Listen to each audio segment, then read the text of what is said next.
Pero bago yan mga idol, pakilike naman po ang ating video. At kung bago ka pa lang sa ating channel, baka pwedeng pakisubscribe nyo na din po bilang suporta sa ating channel. Maraming salamat po mga idol at mabuhay po kayong lahat. South Africa, ang bansang kontrobersyal pagdating sa mundo ng boxing. At ilan nga sa ating mga kababayang boksingero ang nakaranas at nabiktima nito. At yan po ang ating pagkukwentuhan para sa bidyong ito mga idol. Unahin na natin ang laban ng tinaguriang The Sting, Adrian Tapudong, kontra kay South African Gideon Buthelezi na ginanap sa Emperor's Palace, Kempton Park, South Africa noong November 10, 2012 para sa bakanting IBO World Super Flyweight title. Ang 26 years old na tubong North Cotabato na si Adrian ay dumayo sa South Africa na may bitbit na kartadang 29 wins, 17 via knockout at 4 lang ang talo. Samantalang ang Southpaw African boxer na si Buthelezi ay may 12 wins, 4 via knockout at 3 talo. Ang kabuuan ng bakbakang ito ay naging maaksyon at magandang naging palitan ng parehong boksingero. At mula sa round 3 ay naging kontrolado ng Pinoy ang laban dahil siya ang mas nakakatama ng maganda at laging umaabante. Dagdag pa dyan ng isang knockdown pagdating sa round 9 mula sa isang solid left hook ni Tapudong na tumama sa panga ni Buthelezi at nang matapos ang 12 round ay humantong sa kamay ng mga hurado ang desisyon. Bagamat kitang-kita na lamang ang ating kababayan sa kabuuan ng laban, ang scorecard ng mga hurado ay iba ang pinaboran. Ang South African judge na si Tony Nyangiwe ay umiscore ng 115 to 112 pabor kay Buthelezi at ang British judge na si Reg Thompson ay umiscore ng 113 to 114 pabor para kay Tapudong at 115 to 113 para sa American judge na si Michael Pernick, pabor para kay Buthelezi. Dahilan nga para mapanalunan niya ang vacant IBO Super Flyweight title. Malinaw na namapya nga ang ating kababayan mga idol. Pero ang mga boxing expert ay hindi na nagulat sa desisyong ito dahil nga kilala ang South Africa sa ganitong kalakaran. Na pag hindi na knockout ang African boxer ay mas malamang na manalo ito sa scorecard. Nangyayari din naman ito sa iba't ibang panig ng mundo. Mas talamak nga lang sa bansang South Africa. Kaya't makaraan lamang ang ilang buwan, si Tapudong at Buthelezi ay nagkaroon ng rematch na ginanap din sa parehong lugar sa Emperor's Palace, Kempton Park, South Africa noong June 15, 2013. At sa pagkakataong ito, hindi na hinayaan ng Pinoy challenger na muling umabot pa sa kamay ng mga hurado ang desisyon. Dahil sa first round pa lang ay tinapos na agad ni Tapudong ang laban kung saan tinamaan niya ng isang solid left hook sa panga si Buthelezi. Dahilan nga yan para hindi na mulang bumangon sa lona ang South African boxer. At dahil dyan, tinanghal bilang bagong 115 pounds IBO World Super Flyweight Champion si Adrian Tapudong. At siya din ang kauna-unahang world champion na produkto ng North Cotabato. Ang huling laban ni Adrian Tapudong ay noong June 30, 2018 pa. At ang isa pang kababayan natin na namapya sa South Africa ay si late maasim bomber Alex Arroy na dumayo sa South Africa noong September 21, 2007 para subukang agawin ng 105 pounds WBC International Mini Flyweight title kay Sukasani Kwayiba ng Eastern Cape, South Africa. At ang labang ito ay ginanap sa Carousel Casino, Hammanskraal, South Africa para sa kanilang 12-round showdown.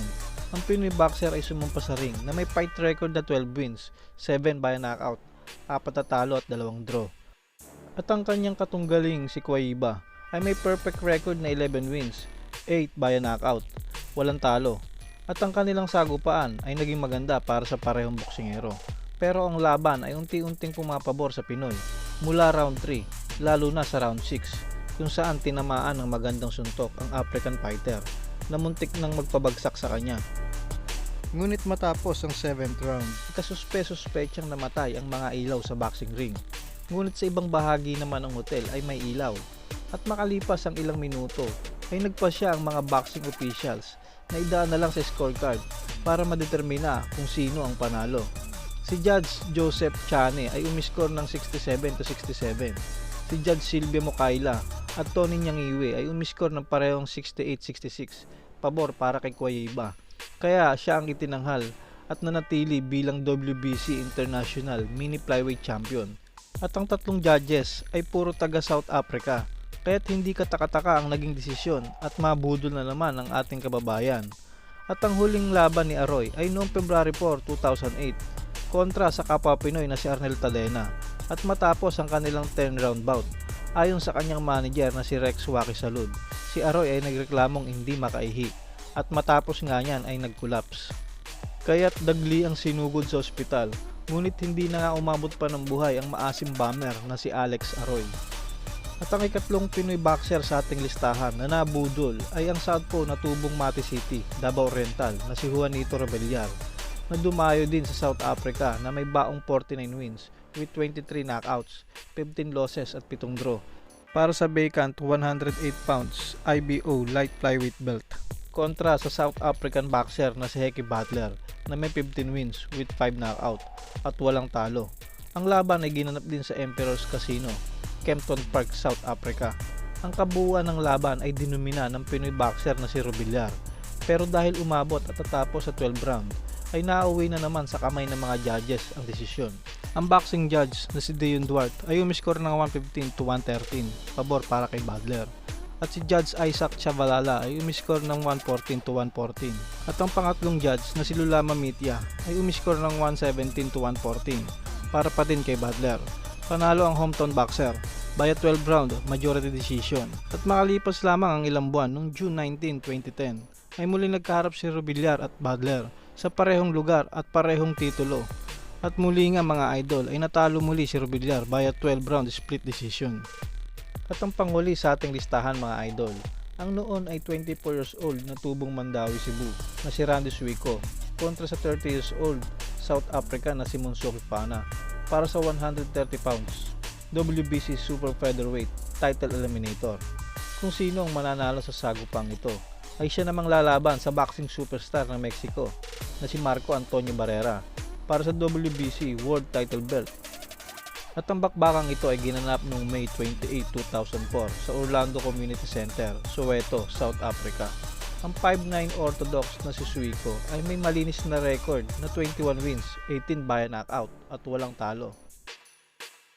At ang South African boxer na si Fana ay may 21 wins, 8 by knockout at 2 talo. Ang laban ay naging dikit at maaksyon, pero malinaw na lumalamang sa kabuuan ng laban ang Pinoy boxer. Dagdag pa dyan, ay 2 beses pinabagsak ni Suico ang South African boxer, pero dahil nakasurvive at natapos ang 12 round, sa scorecard na uwi ang kontrobersyal na labang ito. At ang Italian judge na si Franco Ciminali ay umiskor ng 114-111 para kay Fana. Si Judge Bruce McTavish na taga New Zealand pero sa Pilipinas nakabase ay umiskor ng 113-114 para kay Suico. At ang South African judge na si Thabo Sampul ay umiskor ng 115-113 para kay Fana. Dahilan nga yan para manalo siya at maging mandatory challenger para sa WBC World Title Belt na hawak nga ni Mexican Marco Antonio Barrera. At sa kanilang laban ni Barrera, natalo si Monsoki Fana via second round knockout.